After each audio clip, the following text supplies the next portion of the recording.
it's about leaving the East and feeling stuck in this place where the only exposure I've ever gotten has always been negative, and people coming up to me and being like, oh my God, you play guitar, you do music, that's gay, you should go play lacrosse. Like, and they say that that was my childhood growing up, was everyone just pulling up to me and saying homophobic things, and like, not cool. But I don't know, I guess it's just like, I want to leave the East. Plane tickets. Hey guys, this is Jason. And this is Savvy. Welcome to the LightBulb podcast, the unofficial podcast of Phillips Academy Andover, where we try to shine a little bit of light on your day while discussing current events as well as interviewing the faces of the Andover community. We want to give a big thank you to everyone who has listened on our 2-episode feature on systemic and institutional racism. And if you haven't yet, you can go check it out through SoundCloud, Spotify, Apple Podcasts, and all other major streaming platforms by simply searching The LightBulb. With that being said, we have a very special guest on our podcast today.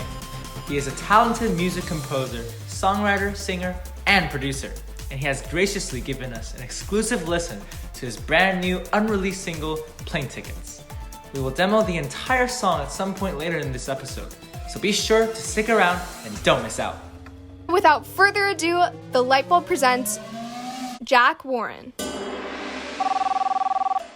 Okay, and do you go by John David or?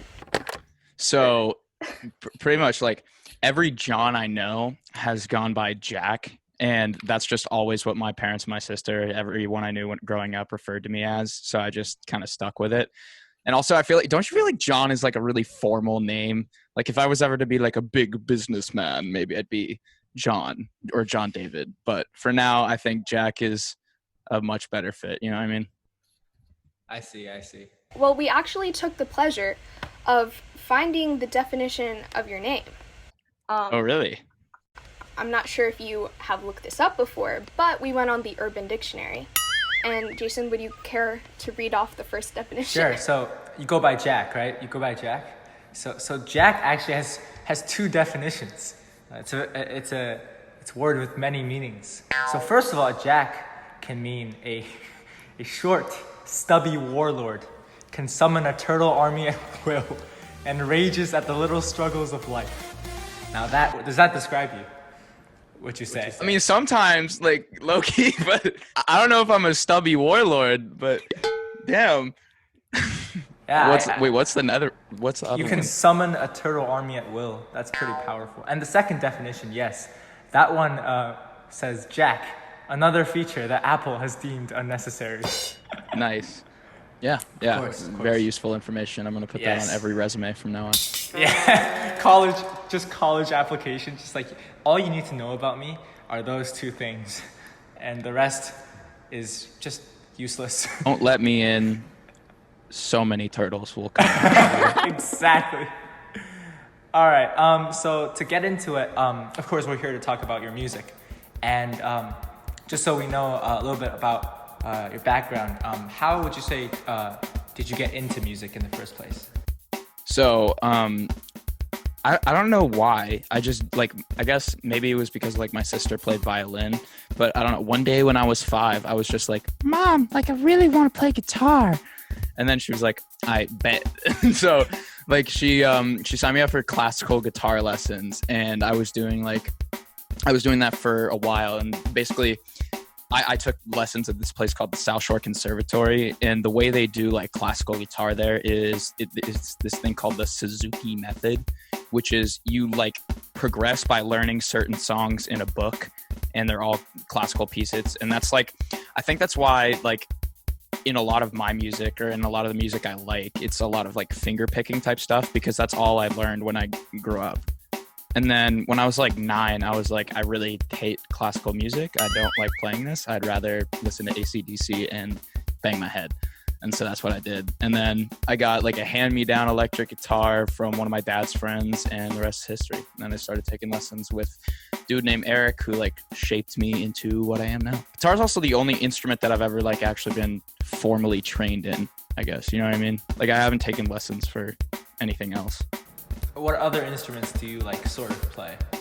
So I play drums. there's like an old adage, like if you play guitar, you play bass. So I can play bass too. I sing, can kind of play keyboard. I arrange stuff on piano sometimes, but yeah, pretty much those 5. That is 5, right? Am I bad at math? No, that is 5. That is 5. Word. That's very impressive. And what genre of music would you fall into? That's a good question, because I guess I haven't really thought about it a lot. I would like, I guess I describe some of my stuff as like genre bending. Whoa. In that, like, I like a lot of different kinds of music. Like, a lot of people don't know this, but I'm a massive metal fan. I'm a huge metalhead. I grew up on like Metallica, Megadeth, Slayer, all that stuff. And I like incorporate some of those, like, I don't know, songwriting aspects / like playing techniques into what I write. But I also love John Mayer. So it's like the juxtaposition of both of those, like the super poppy with the super heavy stuff, that I guess kind of creates what I do. But if I had to put it into an umbrella term, it'd probably be like indie or alt rock. Yes. So like, what's an artist in that genre that people generally know? Cage the Elephant is huge these days. You definitely know the song Cigarette Daydreams or Cold, Cold, Cold, maybe Come a Little Closer. You've definitely heard those songs before. I know you have. I see. So is that artist one of your inspirations, would you say? Or like your role model? I definitely really like their sound, because a lot of Cage the Elephant stuff is like, it's indie rock, but it has like this kind of classic rock element to it. Like the best way I would describe Cage the Elephant is it's like a bunch of dudes like in a garage. It just sounds like the kind of shit you'd hear coming out of someone's garage. You know what I mean? And I love that really raw. That's why I love punk rock so much. It's like my favorite genre of music is punk. It's so raw, so in your face, so about the message. Like, yeah, the same. That's how I would describe Cage the Elephant for sure. Nice. I actually have never heard of that artist. So, How? Yeah, I probably have heard of their songs, like if you play me them, but I haven't heard of the name Cage the Elephant before. But I'll check it out. Word. So do you make music in a garage? What is your like music making process? So right now, like I'm just literally like I'm sitting in my quote unquote studio. So pretty much I have a 2-input interface, this microphone, cables, this like little keyboard here, and 2 reference monitors. And I basically just work off my laptop in my room, going directly into my interface and record. In terms of my songwriting process though, like everything I do starts on a guitar, and everything I do also involves entirely around the music I write. Because some people write the lyrics first, and that's how they write music. Like Ed Sheeran is a great example of that. And I think that's why Ed Sheeran's so popular, because when you have that kind of songwriting style, I guess like the music speaks to you more, because the lyrics are more prevalent and they're more important. It's the first thing that comes out of his mouth, right? But the way I write, and the way someone like John Mayer would write, is I compose all of the music for the entire song first, and then I put lyrics to that. And it's whatever mood or whatever's happening in my life at the time that kind of inspires what I write and bring to the song that I composed. Would you say that like one is better than the other, or are they just different styles? No, I wouldn't say that at all. I think it completely depends on the person, and I think you get different results from each, and both are great. I think that's part of the power, like I was saying, of writing the lyrics first, is that for like the casual listener, they're not really listening to all the idiosyncrasies and all the intricate little parts that go into a modern record. They're just listening to the lyrics. That's what they want to resonate with, because that's a human pretty much talking to them, right? And most music people listen to is stuff that they want to relate to, or something that they can have some kind of emotional connection to, right? So if you're writing the lyrics first, I think I wouldn't say it's easier, but I think that a lot of people tend to gravitate towards that kind of music because it emotes that connection from them. A lot of musicians prefer people that write the music first, because musicians are the ones that are listening to those little intricate parts in the record, that are picking up on like he's using a reverb on that guitar or something like that. You know what I mean? Like nice compression. Yeah, exactly. Now this is gonna sound completely random, but are you by chance a synesthete? What do you mean? Like you see colors when you like hear music?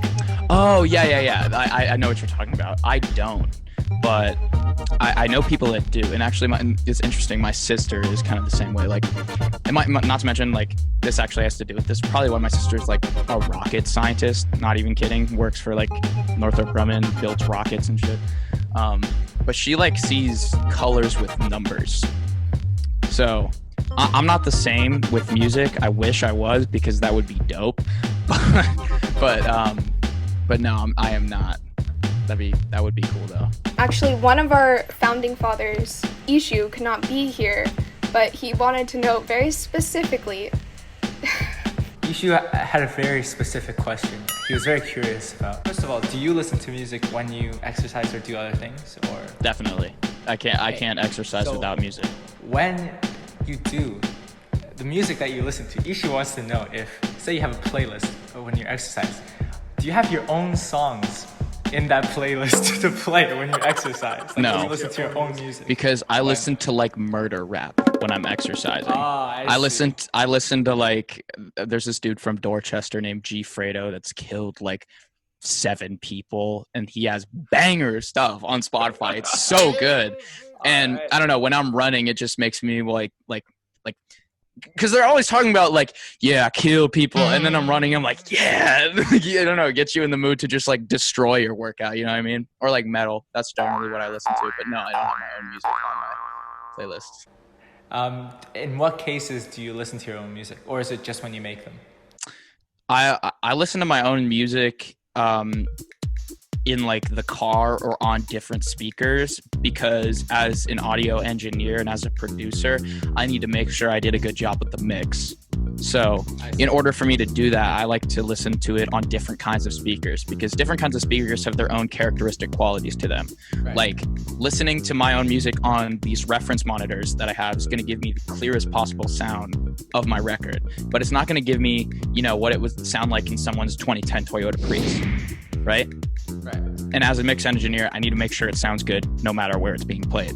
So I'll play it on my iPhone, I'll play it on AirPods, headphones, in the car while I'm driving to work, like just to make sure that I did like a decent job, that like, the bass is popping, that the treble's nice and crisp, that the vocals are present.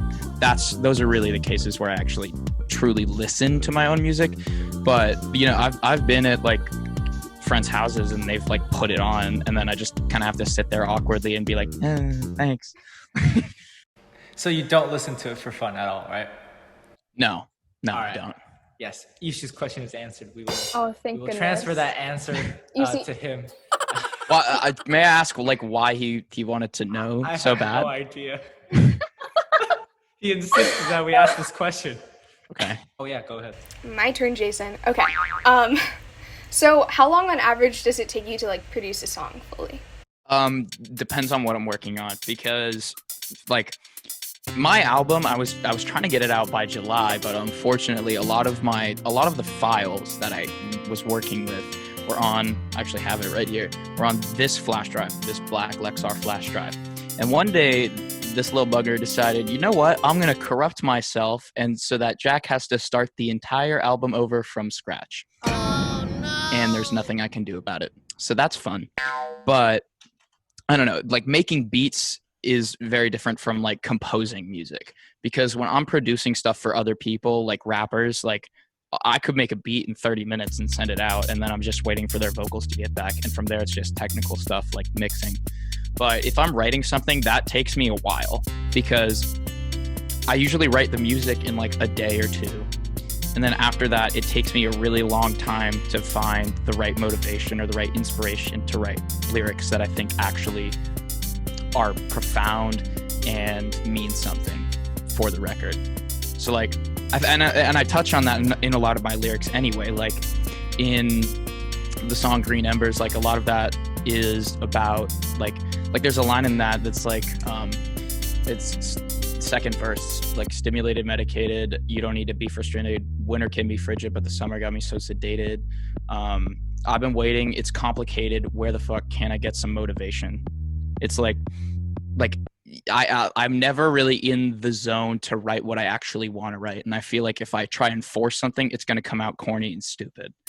So I need to wait until I find the right time to write lyrics. So typically, if I had a ballpark, it usually takes me like 2 weeks to really like get a song down, and then from there it's just mixing and all the technical stuff.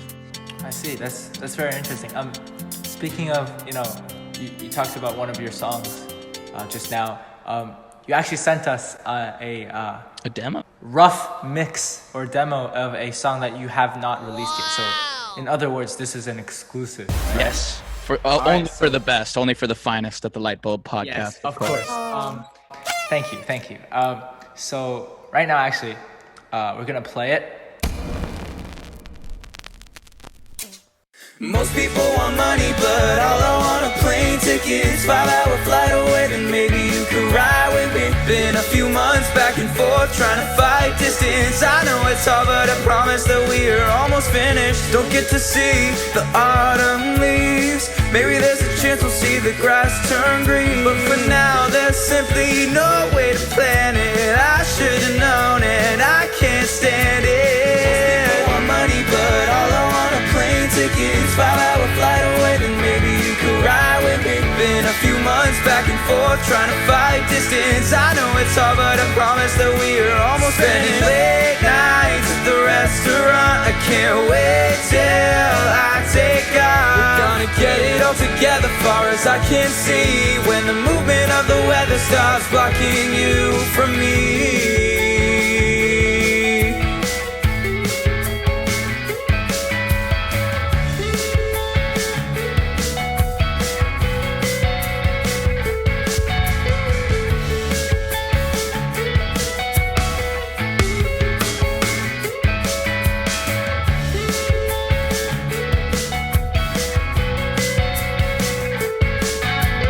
Haven't eaten much today.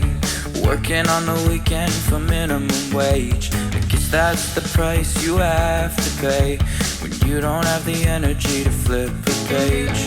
Don't know how to emphasize the hunger deep inside my eyes. I'm not known to tell no lies. That's why you should read in between the lines. Most people want money, but all I want are plane tickets. 5-hour flight away, then maybe you could ride with me. Been a few months back and forth, trying to fight distance. I know it's hard, but I promise that we are almost spending late nights at the restaurant. I can't wait till I take off. We're gonna get it all together, far as I can see. When the movement of the weather starts blocking you from me. Most people want money, but all I want are plane tickets. 5-hour flight away, then maybe you could ride with me. Been a few months back and forth, trying to fight distance. I know it's hard, but I promise that we are almost finished. Most people want money, but all I want are plane tickets. 5-hour flight away, then maybe you could ride with me. Been a few months back and forth, trying to fight distance. I know it's hard, but I promise that we are almost finished. Most people want money, but all I want are plane tickets. 5-hour flight away, then maybe you could ride with me.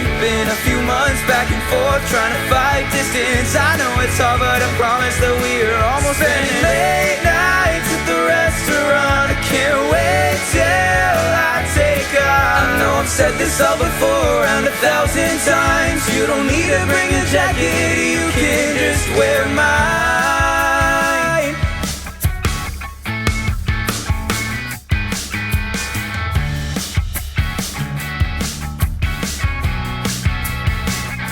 What did you guys think of that, by the way? I thought it was pretty good. Honestly, thought it was pretty good. It got like right to the start, which is kind of refreshing. Yeah, I thought that like instant attack would be good for that record. So thank you. Is there a story, like a background story behind your new song, Plane Tickets, that you would like to share? Or like something about the song that you would not know from just listening to it? Sure. I mean, hold on. Let me I'll actually bring up the lyrics because it probably help me out a little bit. It's funny. I actually forget. Like, I tend to forget the lyrics to my own songs, which is strange, but it is what it is. I guess like I can just break down like a couple lines. Like, I guess it kind of ties in with the song "See You Soon," which is about like being isolated in quarantine and being like just so like there's a line in that song like Jack has been a friend these days, and pretty much it's a double entendre. I'm not going to say the other meaning, but the first meaning is that like Jack has been a friend these days. I'm talking about myself in the third person because I'm in quarantine. I'm isolated. There's no one I can talk to at all. I'm by myself. I'm an extrovert. I can't do that. Like, this is hard. And I'm going crazy sitting in my room. Feels like a prison cell. Can't do it. So that's that. And that's how this ties into plane tickets. Because it's like the first line is most people want money, but all I want are plane tickets. So that's kind of a jab at like how music nowadays is. Music, not only music, but also people nowadays, I feel like are just very materialistic.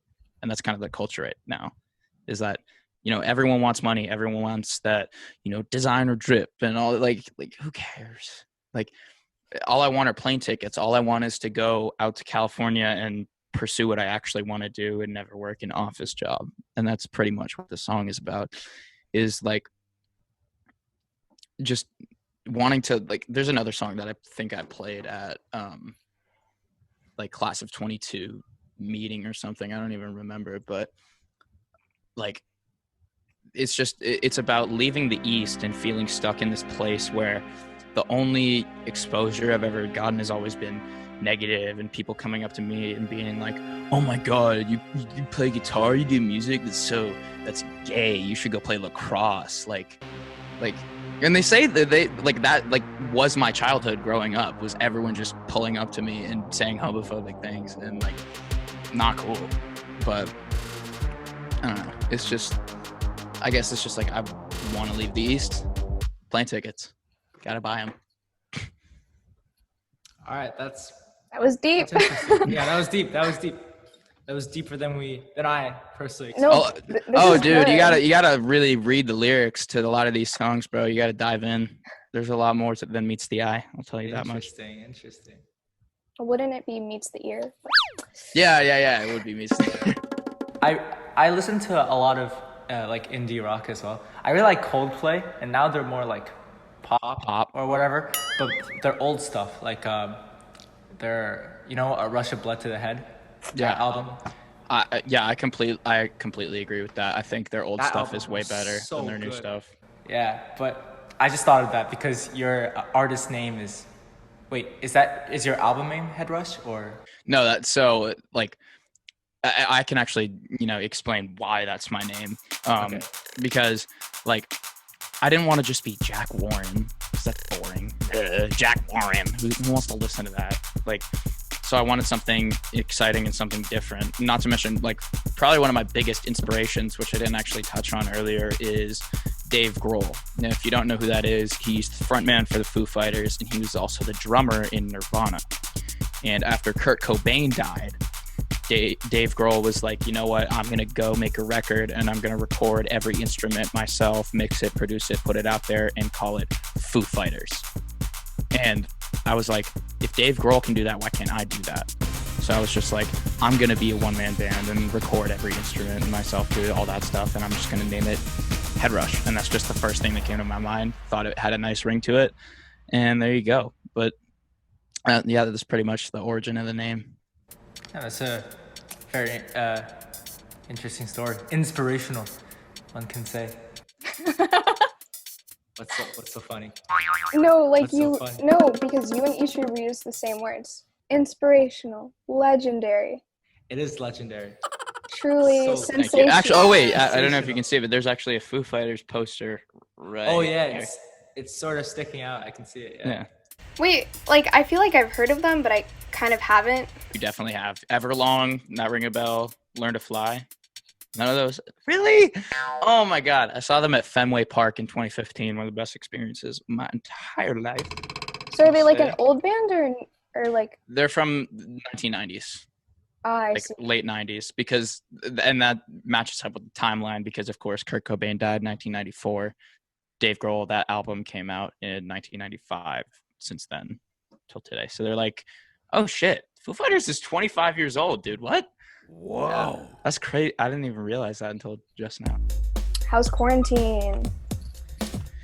Well, I just, I wrote a song about it. You can go stream it right now on all streaming services. It's called See You Soon. Haha, shameless plug. But quarantine's boring.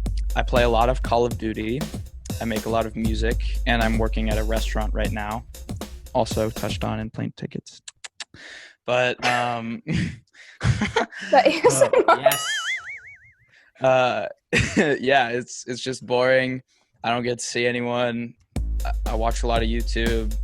I eat a lot of food. I don't do anything. And yeah, that's pretty much it. What do you do at a restaurant? Do you cook or? So I work a couple different jobs, and it kind of depends on how busy we are, because of course, and actually I know the owners of this restaurant are not going to be listening to this podcast, so I'm going to go off. They are very bad at running the restaurant. First off, we're always understaffed. Last Wednesday, we had 160 people come in and 3 servers. So 3 people to try and deal with 160 people. How does that work? It doesn't. Quick maths right there. How many people? Is this indoor seating or outdoor? So because of COVID, we are mainly doing outdoor dining, but we have a few tables open indoors for walk-ins or people that don't make reservations, which is also annoying because they ruin everything. But to answer your question, I work as a host, so I basically seat people, arrange the floor plan, let the servers know what tables they have, clean up, bus tables, all that. And then when we get really busy and I tell everyone that comes in to pretty much, go home because we don't want them, we can't fit them in the restaurant, I go back to the kitchen, put the rubber gloves on, and then I do what's called food running, where I pretty much just get food from the kitchen, bring it to tables, go back to the kitchen, get more food, bring it to tables, bus again, go back to the kitchen. You get it. I've been trying to brainstorm how to do different stuff on campus, especially with the whole remote stuff, because one thing I really wanted to do this year that I can't anymore was last year I started talking to Mike Barker and Holly Barnes and all these faculty members about trying to get a bi-weekly open mic thing going, because there are absolutely no performance opportunities for people on campus that don't involve auditions, and it's bullshit. There are musicians on campus that have never gotten a chance to perform in front of their peers, and that's not cool. I think it'd be a fun thing if it was a mix of a den dance type vibe, but with a live band or live artists. Do you think people would go to that? I'd go to that. Yeah. Yeah, should we do the goodbyes? Bye-bye. No, that's so... Thank you Peace. for coming on the podcast. Thank you for having me. Well, no, that was sarcasm. Oh. All right, ready? Well, that was not sarcasm. Thank you for having me. All right, Sabby, ready? Start scene. 3, 2... Wait, what am I supposed to do? What? Yeah. We need to get a very clear We have to get plan right here. Okay. So, yeah. Thank you, John David. No. Thank you, John David Warren. Wait, that just sounds weird. Thank you, Jack, for coming. Thank you for having me, Sabby, and thank you for Jack. having me, Jason. I appreciate that. Well, just thank the you. LightBulb. Thank you, LightBulb. You LightBulb people, thank you so much. No, it's we enlighten people. Get the pun? Well, that was enlightening. I gotta say, I feel pretty good about that interview. Me too. Well, thanks to all the listeners for tuning in to this episode of the LightBulb podcast. If you enjoyed this episode, be sure to check out other episodes and follow the LightBulb on your favorite streaming services to be notified when future episodes are released. Stream Headrush on Spotify, Apple Music, and SoundCloud by clicking the link in our show notes, which you can find on our Instagram bio. Most people want money, but I don't want to play tickets, ride on a ride. You can Work ride late with it. at the restaurant. Working at the restaurant. Yeah. Take my jacket. Yeah. Yeah. Man, that Thank song is you. actually way too catchy. By the way, if you'd like to join the Lightbulb crew, or if you'd like to be featured as a guest in a future episode, please DM us on our Instagram at the Lightbulb Podcast. But all I want to play tickets, 5-hour ride, so tell me. Thanks again for tuning in today, and we hope that we've left you just a little bit enlightened. Adios, amigos!